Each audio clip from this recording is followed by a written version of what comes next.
We've all seen it in the movies, right? The hero makes this incredible, almost graceful leap from some crazy height, plunges into the water, and somehow comes out the other side. A little wet but alive. But what does science actually have to say about that? Well, today, we're going to dive into the pretty brutal physics of a high fall. We actually got this question, and it really gets right to the heart of the matter. It's a dark thought for sure, but it perfectly captures this myth that movies have been selling us for decades. So, is a fall from that kind of height a dramatic, soft landing, or is it something else entirely? Okay, so first things first, let's talk about this cinematic fallacy. We all have that scene burned into our brains, the long, slow-motion fall, the elegant splash. It's this powerful, almost romantic image that Hollywood just loves to use. And because we've seen it so many times, we kind of instinctively think of water as this big, soft cushion, no matter how high you are. But the reality is, from 67 meters up, which is the height of the Golden Gate Bridge, that water behaves very, very differently. It turns out, physics doesn't really care about drama, it's all about consequences. So, how exactly does physics shatter this illusion? Well, the problem isn't the water itself. It's the absolutely incredible speed you're traveling at when you hit it. And this, right here, is the core of it. When you're moving that fast, the water molecules literally cannot get out of the way quickly enough. The surface tension becomes this unbreakable barrier. So for that split second of impact, hitting water is basically the same as hitting solid rock. From 67 meters, this is the speed you hit the water at. 120 kilometers per hour. Think about that. That's highway speed. It's like driving your car straight into a wall.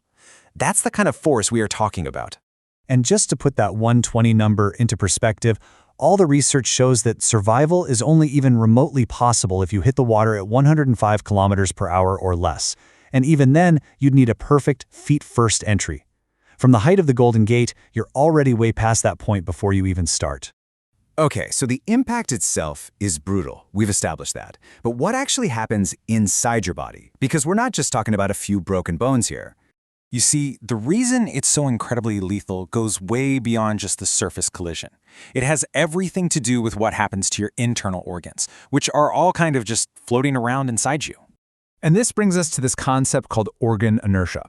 So when you hit the water, your skeleton, your skin, your muscles, everything comes to a screeching halt. I mean, you go from 120 kilometers per hour to 0 almost instantly. But your organs, they haven't gotten the memo yet. They just keep right on traveling at full speed, slamming into the inside of your now stationary body. Your lungs get shredded, your aorta can literally be torn from your heart, and your ribs, they shatter, basically turning into shrapnel that just perforates everything nearby.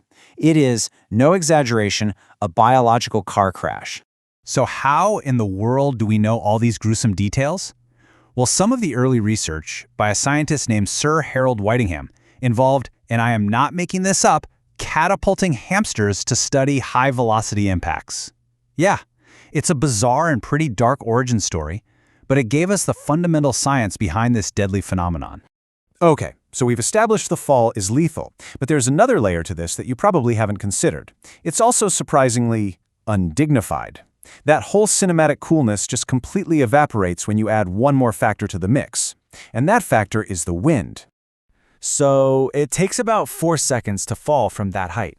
And during those 4 seconds, the wind resistance is so incredibly powerful, it can basically act like a shredder.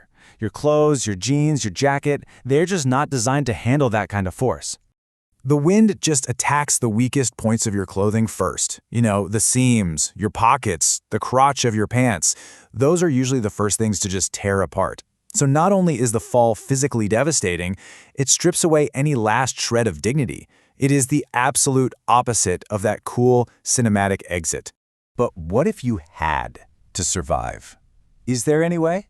Well, theoretically, yeah, there is. There's a procedure known as the 5-point plunge, but actually pulling it off is next to impossible. The whole thing is just incredibly complex. First, you'd have to get into a skydiver's arch position to create as much drag as possible, trying to slow yourself down. Then, and this is the crazy part, in the final split second before you hit the water, you have to execute this perfect transition into an impact position. And this position is all designed to distribute that concrete-like impact across 5 specific points of your body, all at the same time: your shoulder, hip, butt, calf, and heel. The whole idea is to spread that insane force across your entire frame instead of letting it concentrate in one fatal spot. But let's be realistic here. Pulling this off would require the spatial awareness and timing of an Olympic gymnast, combined with the luck of a lottery winner. It's really less of a practical survival technique and more of a fascinating physics problem. So the next time you're watching a movie and you see some hero make that impossible plunge, you'll know the harsh reality behind the fiction. It really makes you wonder, doesn't it? How many other things that we just accept on screen are just waiting to be debunked by a little bit of science? Something to think about. With that, you'll certainly die smarter, but you'll still die. But before you do, don't forget to like the video and subscribe.